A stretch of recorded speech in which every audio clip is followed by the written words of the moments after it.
One of the first things I like to have new spinners try is to get used to how the fiber feels at first. So you might have a very wide bat. It might be a narrow strip of fiber, but first there's a feeling of separating the fiber. And it's important to understand that separating the fiber is something you're going to do a lot. So you need to feel what that feels like. So you might narrow the bat in half. You could separate it again. You might have this piece feels too long to you. You can put your hands close together, and I want you to tug, and you feel that it's got some reluctance. It doesn't want to pull. That's a little bit like tugging on all your hair at the same time. There's fibers in this hand that are also in this hand, and to separate here, it would actually break. But if I hold the majority of the fiber in one hand and I pull tips off the other end, they separate easily. So I want you to try feeling that. Pulling a few fibers off and setting them down. Pull a few fibers and feel the sliding texture. Feel how it resonates in your fingers as you pull it away, and that you don't grip really hard, but you're holding it loosely and pulling fibers away. So at first, this is another way to open up some fiber, to get used to it, and maybe even see how short or how long those little hairs are, so that as I'm stacking it together, I'm starting to see the average length of the fiber in this piece here. They're about this length on average. Some of them are slightly shorter, some of them are slightly longer. This is a good way to take fiber that's being frustrating and hard to work with and get it airy and lofty so that you can spin with it. So as you see, I'm just stacking it up together. If I set down that large piece and I pick up this piece here, I have a loose collection of hairs. They narrow to about there if I don't squeeze it. And if I wanted to now, I could just pull a little bit from each end and try to make my stack slightly longer. They're now overlapping each other. And it's okay if I accidentally pull it all the way off. Just set it on top again and then just kind of zhuzh and squish the fibers long. And you can see this is now overlapping much longer than the actual length of the fibers themselves, which is not short. So this is that theory of everything overlapping. Now, everything overlapping is the first step to making yarn. It has to be both overlapped and twisted. This is not yarn. But if I let this twist, this is starting to be overlapped and very thick yarn. Now, obviously, it's not going to hold its twist if I let go. But if I hold one end and I twist it, I'm going to twist towards myself, under, up, towards myself this time, twisting up and over. Now, I don't let go here. If I let go here, it's going to come loose. So I want to twist, hold on, so I can pinch with the other hand, wind up, twist, pinch, wind up, twist, pinch, wind up, twist, pinch, wind up, twist, pinch. You'll notice that the palm of my hand is holding the rest of the fiber, and now I have extra coils. So there's extra energy in there. So it's time for me to let this slide. Now, when I want to let it slide, it can't be twisted. It won't slide if it's twisted. So I've evened it out a little bit, but I can't let go of the end. So I have to kind of hold on to all of it in order that end gets held. This hand can now wind up and twist, pinch, twist, pinch, twist, pinch, twist, pinch, twist, pinch. And now I've got kind of a piece of yarn there, but I can't let go of this end and I can't let go of this end. But now I can start to tug and let the twist grab new little hairs. This is how I make a leader. I make it in my hands. Now, if I'm having a hard time holding on, I can press it against a surface. Maybe press it against a surface. Whew, now I can let go with my hand.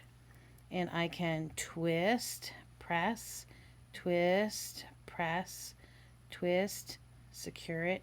Now I'm going to let all that twist go all the way to the other end. I'm going to let it do it again. And I'm going to twist, press it down, twist, press it down, wind up, twist, press it down, wind up, twist. Now that twist is starting to even out the whole length. But I'm still pressing a pinch right next to the fuzzy bits. This is ready to tie on to my spindle. So I want to grab my spindle that's nearby. Here it is. And I like to keep the weight at the bottom. This one does not have any hook on it, and it does not have any groove cut in it. But I'm going to take this piece of yarn that I made, I'm going to tie a knot. This is not the only way to do it. You can do it with it's just wrapped on, but we're going to use a knot this time, and then you may find a way to do it later without a knot. I just want to give you a secure method, so I tied it twice. And now this hand can let go, but this hand still has not let go yet. Now if I hold my spindle shaft the same direction that I'm making the yarn,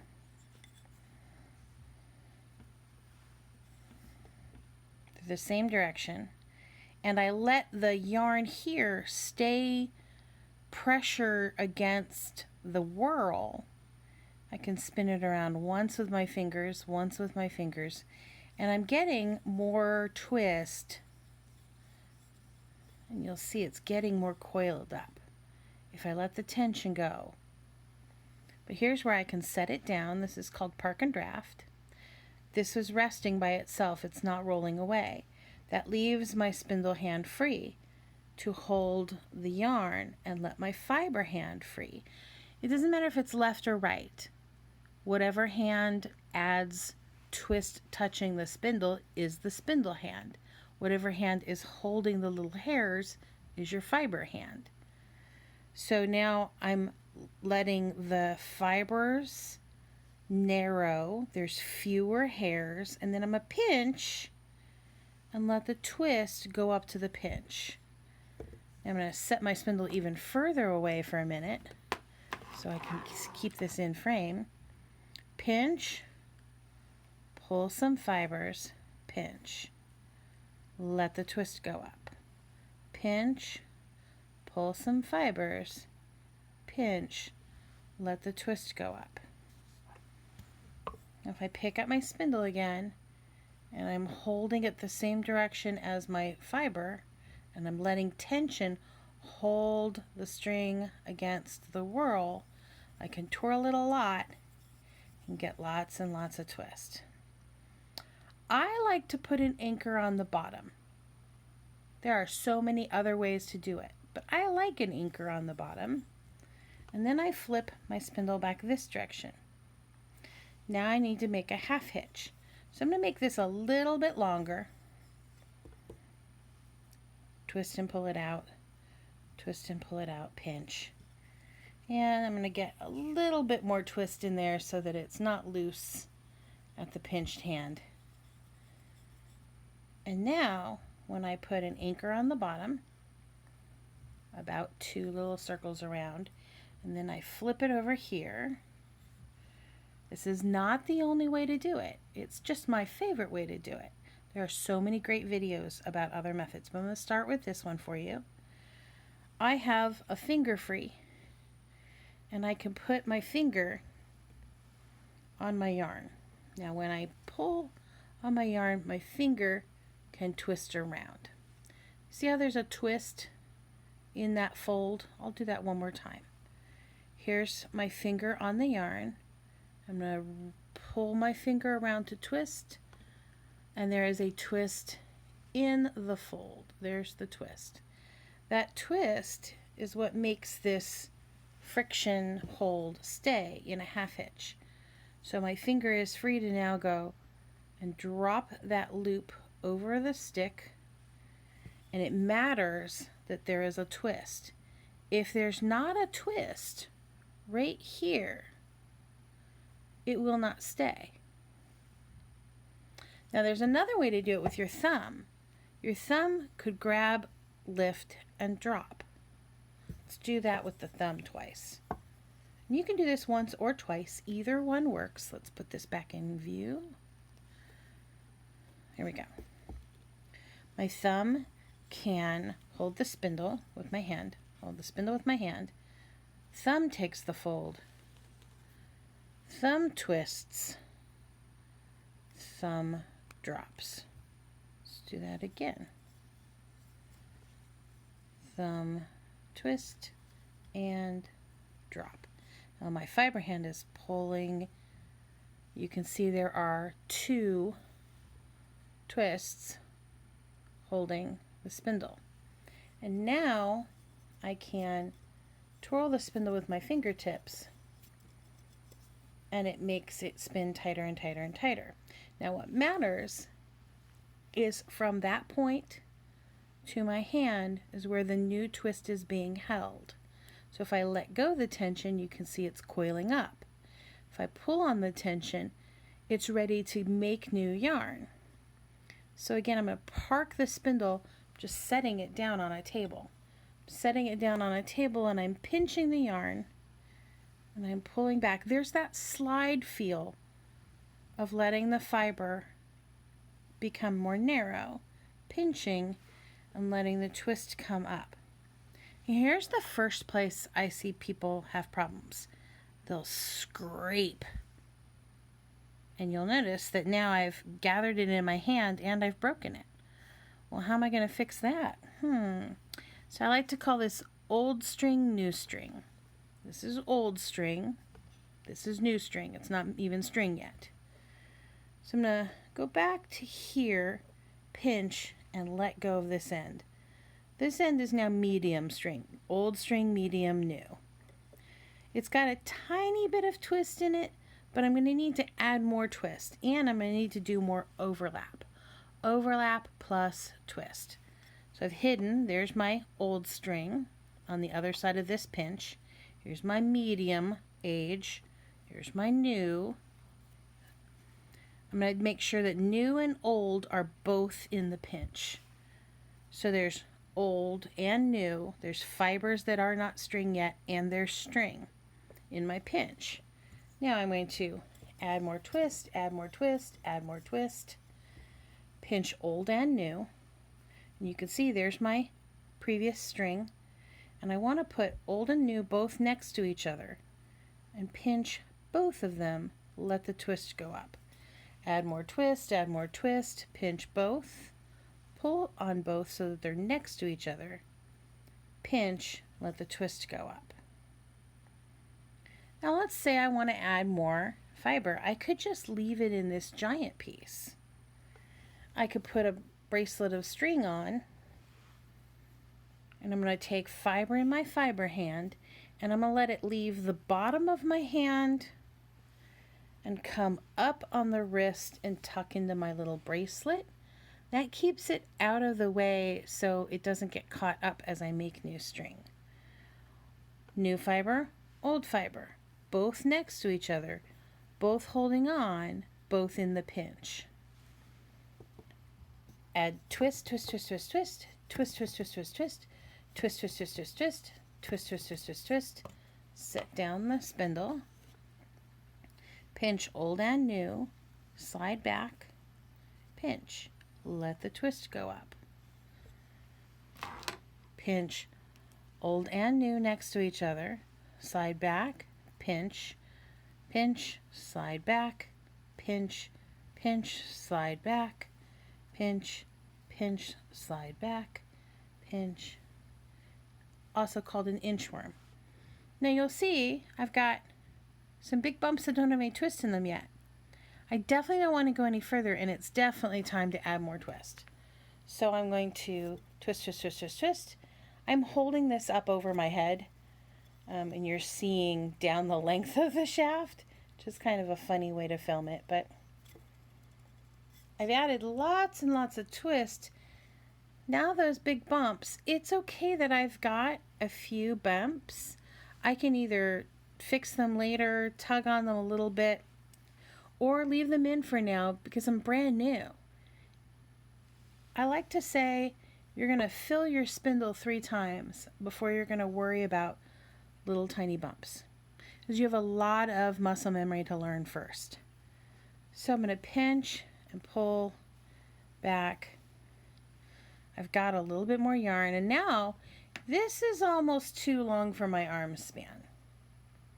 So what I want to do is take the fiber hand, and I want to hold this yarn under tension. Now here's one way to just wrap it up in a circle on my fingers. I could also itsy bitsy spider a little, well, I'm not doing a good figure 8, but I've got my hands up close. All of that yarn is under tension. Now because of my anchor on the bottom, I have the freedom to put my thumb in here to pop my half hitches off. That's the only reason I like the anchor underneath. There are so many other techniques. It's okay to learn another one, but that's why I like this one. So I had some little extra fiber there that got on the end. Now the half hitch is off, and I'm keeping it under tension. I'm not letting it loose so that I can undo my anchor. Then I'm going to wind it on.